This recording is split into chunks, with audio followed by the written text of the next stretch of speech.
Hi, Samir. Thank you so much for joining Scale Up Africa on our pod. It's really great to see you and thanks for making time.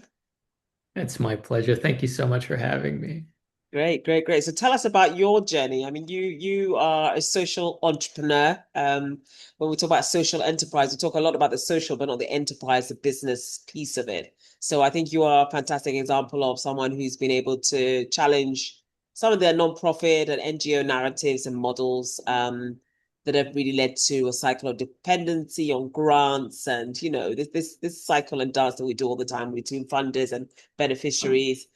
So tell us a bit more about how you came to where you are, your philanthropic journey, your nonprofit journey, how that has evolved over time to basically get you to where you are now with something that looks like a really sustainable way to run a nonprofit or an NGO.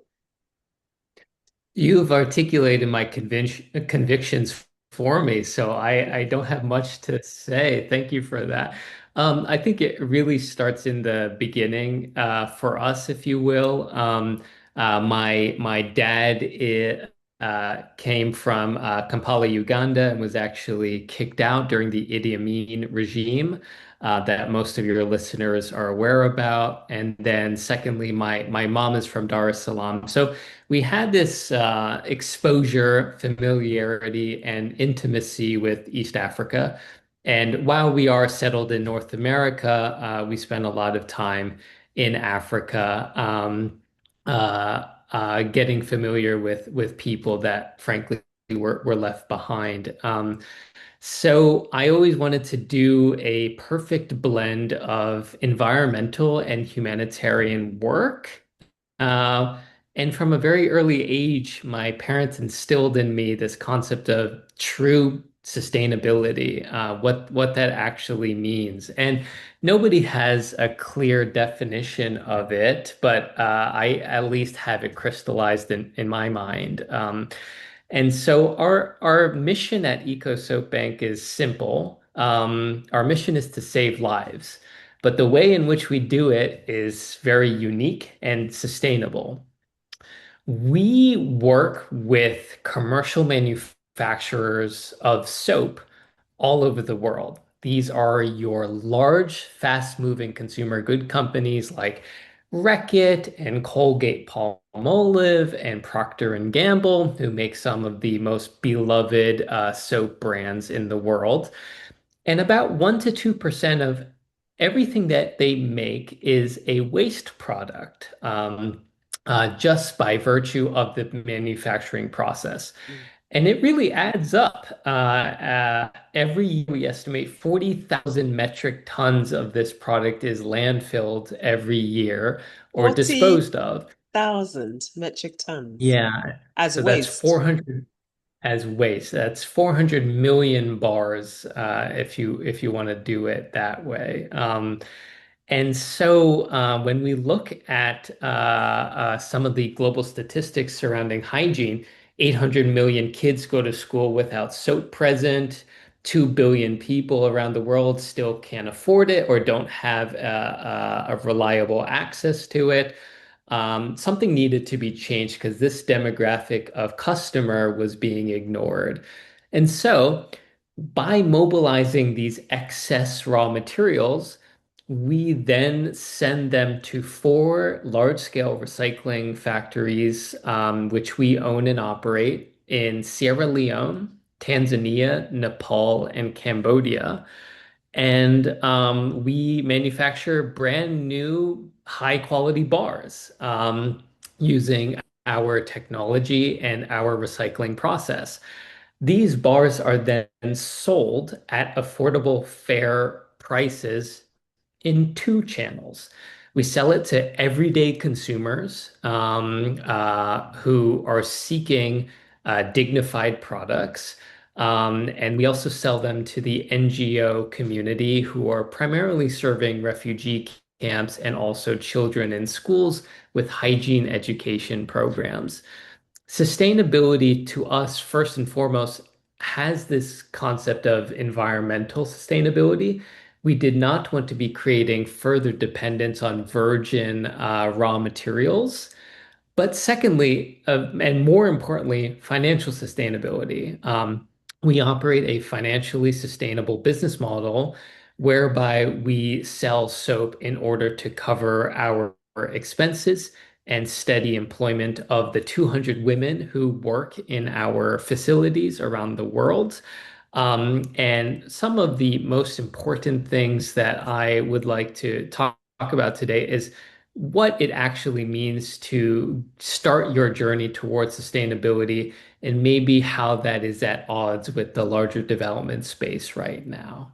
Yeah, I'd love for us to get into that, but you've clearly articulated your model. You talked about, industrial production. You talked about waste. You talked about using waste to generate something that's of value and selling that at a fair price, employing 200 women. So there's so many check boxes in terms of sustainability and quality assurance and production and skills development, like all of the things.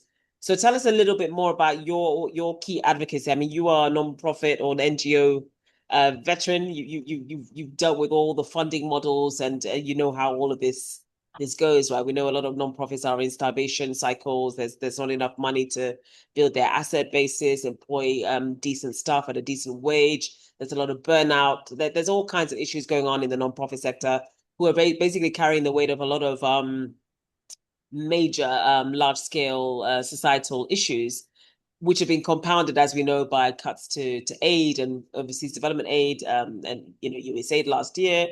The world has changed quite a lot. So, what are you advocating for as someone who's a leader and someone who's established a very sustainable model of revenue generation and profitability, and applying that back into your social goals as an organization? What are your key advocacy points in terms of challenging the status quo, in terms of how we, as even nonprofit leaders ourselves, as NGO leaders ourselves, and our funders, what are your key advocacy points? In the beginning, I very much was interested in pursuing grants and donations.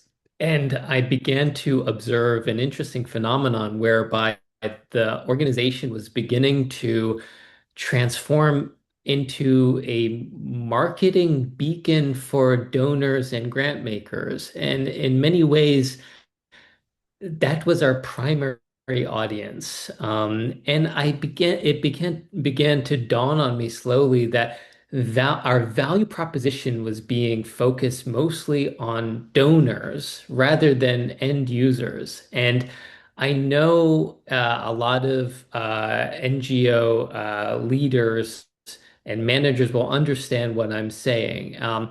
And over time, I began to realize if value if our value proposition is not oriented towards our end user or beneficiary, if you will, Mm. then the impact is not sticky and the impact doesn't mean anything. And so we took a concerted transformation whereby I was telling my team we shouldn't do anything if somebody doesn't like using our soap. And not only that, but if they don't value it enough to put their hard-earned cash and skin in the game to actually buy a bar of our soap.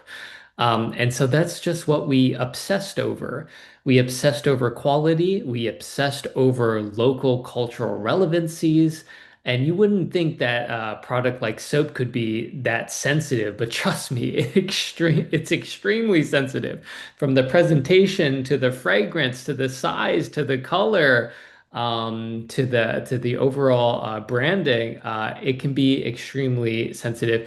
And I began to flip our value proposition away from donors towards end users. And let me put the sugar with the medicine. Everything started getting better when we started doing that. We could enter donor conversations saying with real data what our traction looked like. We could enter donor conversations actually talking about disease rate reductions based on our studies because people were actually using the product Mm. and not just receiving it and putting it in a storage closet to collect dust. And I was able to check off that line item on the Yeah, grant on report. the reports, So yeah. this is just our transformation, and let's see where it goes. But I think our value proposition should be extended to end users, and the best way to measure that is if they put a few pennies down for your goods or services, you know something has clicked. Yeah, yeah, yeah. I love what you said about just that shift away from ticking boxes and attracting grants, which are always short term and very, like it's barely enough to keep you going anyway. So I love you talking through the journey of transformation from your own realization that that is literally the way it goes. And so I do feel like you're seeing more of your donor conversation or donor conversations, funding conversations shifting towards this now? Or do you feel like there's not enough um, pace and speed of change in terms of the way that some of these conversations and dynamics, in terms of power dynamics, are actually shifting, if at all? Yeah, I wish it would occur faster, in my opinion. So I think that we have a lot more advocacy work to do about turning down organizations with a good story, but not a sound business model. I don't think we are there yet. And there's a lot of legacy funding as well, based on the legitimacy of your organization, rather than the soundness of your underlying business model. Yeah, and then a second thing I would like to also emphasize, in order to convince organizations is, given all the global tumult in the funding landscape and all these, supply chain things, another unexpected benefit we've received is just the general diversification of revenue. We were not overly dependent on one donor source or revenue stream, and we were able to better withstand some of these global shocks because our overall budget had been carved up in a couple of different business models, both philanthropic and earned revenue. And it just allowed us to transition through both COVID and USAID without a single layoff, as an example, as a case study. Yeah, yeah, and I think there's a lot of information, conversations, data coming up around again challenging the existing model of um, funding models that aren't sustainable. Like you talked about the Right. soundness of your business model, you talked about diversification. There's talk of comparing, elements of VC, which we will have issues with VC, venture capital, but how would we manage a portfolio of nonprofits like we would manage a portfolio of companies?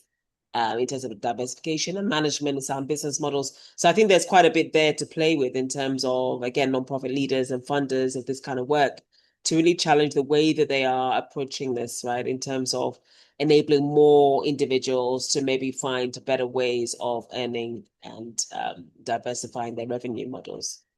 Yeah. Um, And if I yeah, may build on that really quickly, one of the things that I see in the funding landscape is that it's kind of funny because let's say you're a big philanthropy and you manage an endowment and you've accumulated your wealth based on very serious high standards business acumen. That's where wealth exactly. comes. Yeah, But you don't extend that to your funding partners because they're a nonprofit. And even if I make this investment and or this donation and it's all lost, it's no problem. We need that sort of accountability as well as the nonprofit sector. So I think funders have this kind of two brains, which I find right. very That's a really interesting. interesting point, actually. I've never thought about it this way. But yes, I mean, you've been able to create vast amounts of wealth with a certain lens, and so it's really blending the two. Again, blending the two are the best of business in terms of sustainability and all of those things, building capacity, taking risk, encouraging innovation, finding ways to enable more people to find sustainable business models, and then applying that to the impact lens and world, and bringing that all together rather than having two different sort of rule books for doing impact over there and then doing profit over there. And then of course, you're doing profit and sometimes harm in the trillions, and then you're doing good in quotes in just the Right. millions. And So I have to tell you a really quick anecdote before your next question.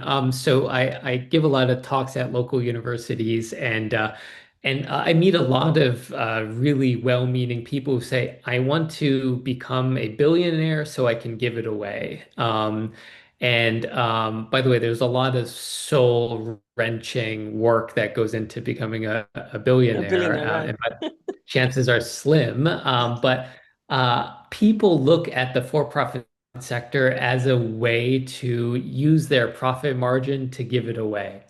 And let me tell you, for the first 10, 15 years of most businesses, cash is gold, and you don't have any cash to give To give away away. to.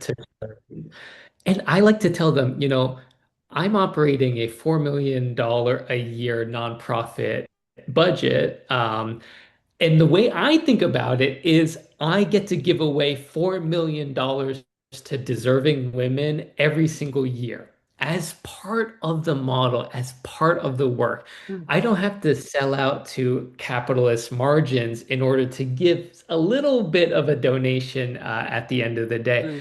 The actual function of the work itself to me is humanitarian nature. So I try to convince them start a social enterprise Yeah. rather than start, a A unicorn, if quote. you Yeah, will. exactly. With a one in trillion, 1 in a million will have whatever the stats are, 1 in a million chance of actually getting to unicorn status, right? So it's so rare. Right. They are so rare, and mythical creatures.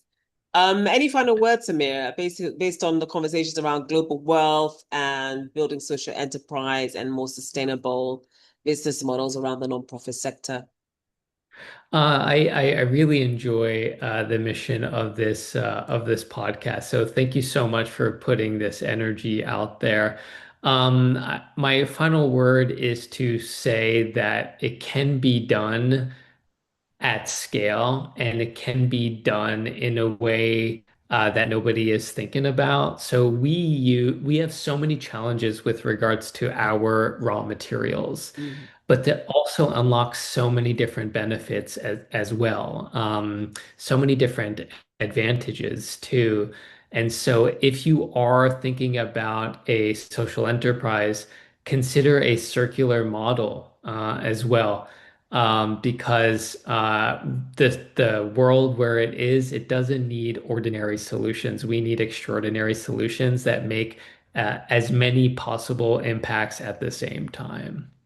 Just before you go, I like the word secularity, and I've done quite a bit of work in the circular economy in West Africa with the European Union. We've done a lot to educate entrepreneurs about how you could source raw materials and from waste in quotes and then turn it into something just the way you've done.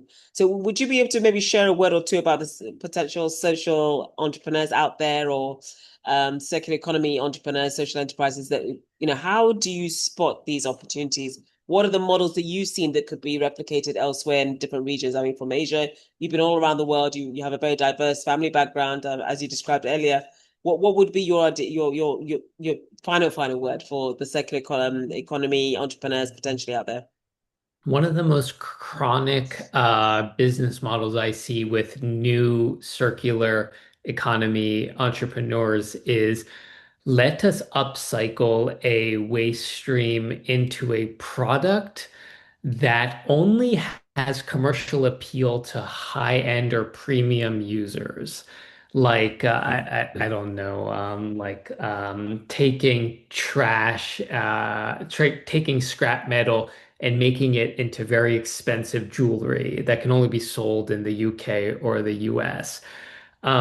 I think the business model is sound, but I don't view it as particularly compelling. Mm.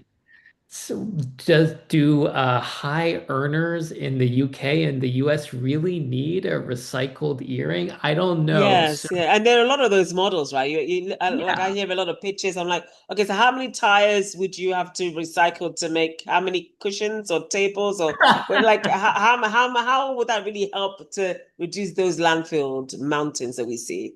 right, right. So it's also yeah, I struggle with that too. I'm glad It's you. both this it's both the scale thing, as you mentioned, but Uh-huh. also like, listen, you're working in some of the most interesting and frankly, high demand contexts to begin with.